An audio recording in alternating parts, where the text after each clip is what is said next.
For those who don't know, I'm in search of a perfect mix that should look like a rainbow. I will go through huge amount of DJs to see if they got what it takes. If not, I'll make sure they will improve in the future and prove me wrong. Hey everyone, it's Boss Alive. Let's review another 3 DJs for today and find out if they nailed it or they messed it up.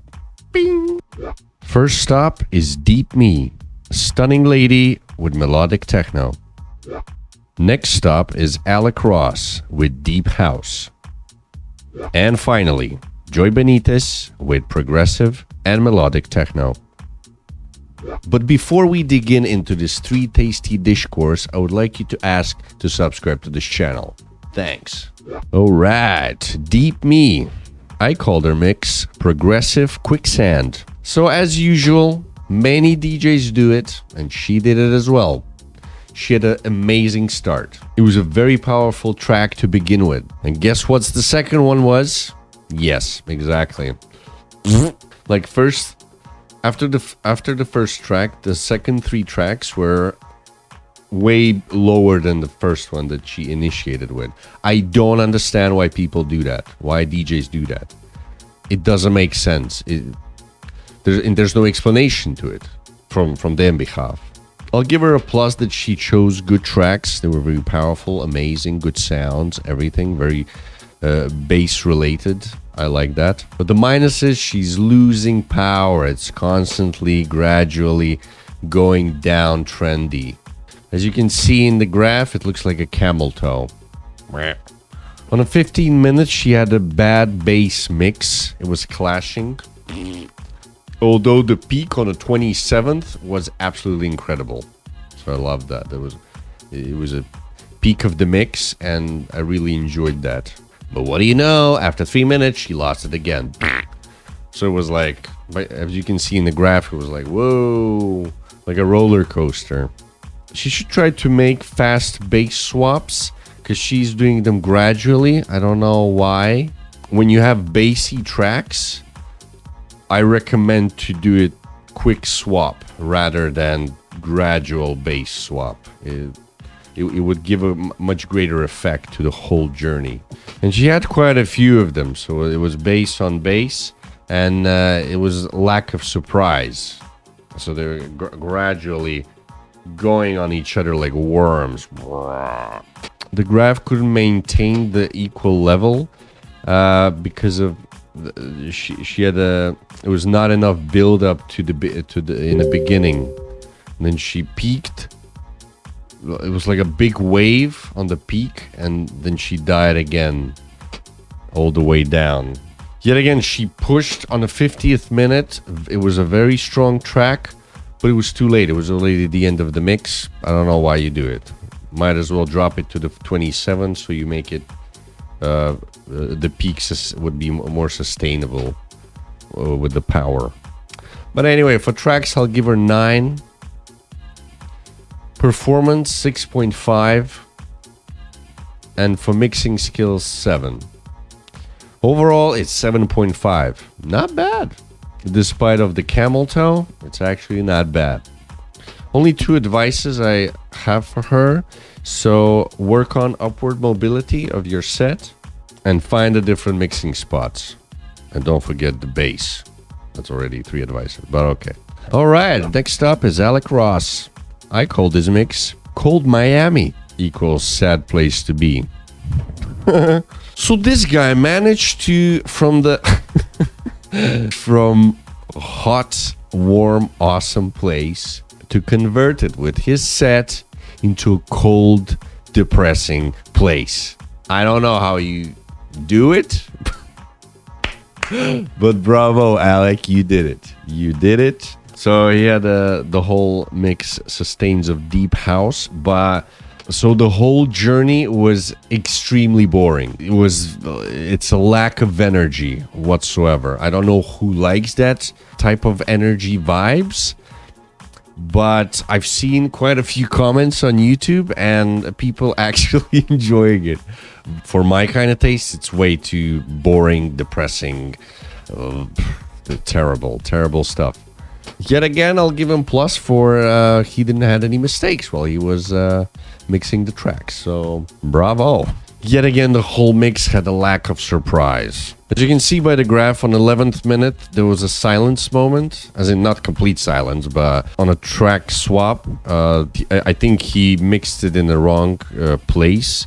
So the vibe was already dead, and suddenly he killed it even more. So, not good. But he recovered on the 20th minute. There was a good mix. I really enjoyed it. He has very soft changes between tracks. I guess sensitive people would prefer this rather than some banging progressive house. Overall, there was nothing special. It was bleak, pale, colorless set. And I assume he doesn't know how to build this set like in a rainbow shape to peak and then go smoothly down. So if you want to kill a party, invite this guy. Imagine you come into the club and then you hear the announcer say, "Please welcome Alacross." And then you're like, oh my God, I'll be back in an hour.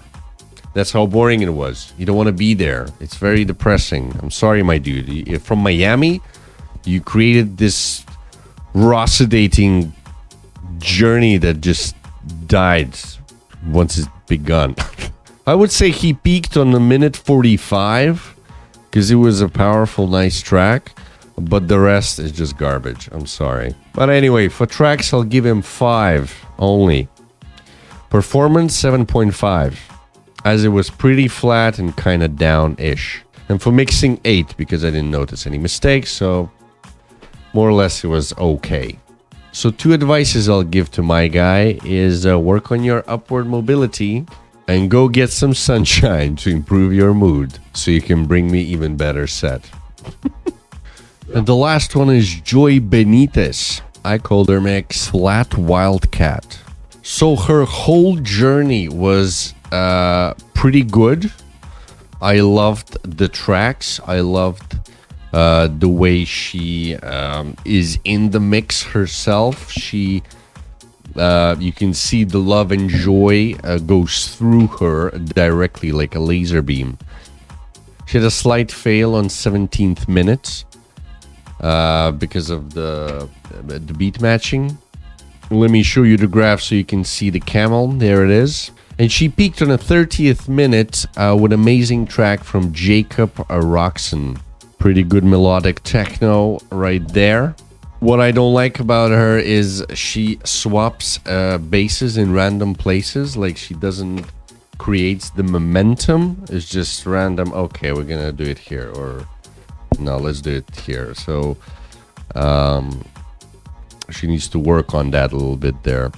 Another minus I'll give her for she chooses the strange spots for mixing tracks. Yet again, she has a strong track selection. So she's there, but not quite. Yeah, she needs to work on her mixing directly, but the track choices, it's pretty good stuff.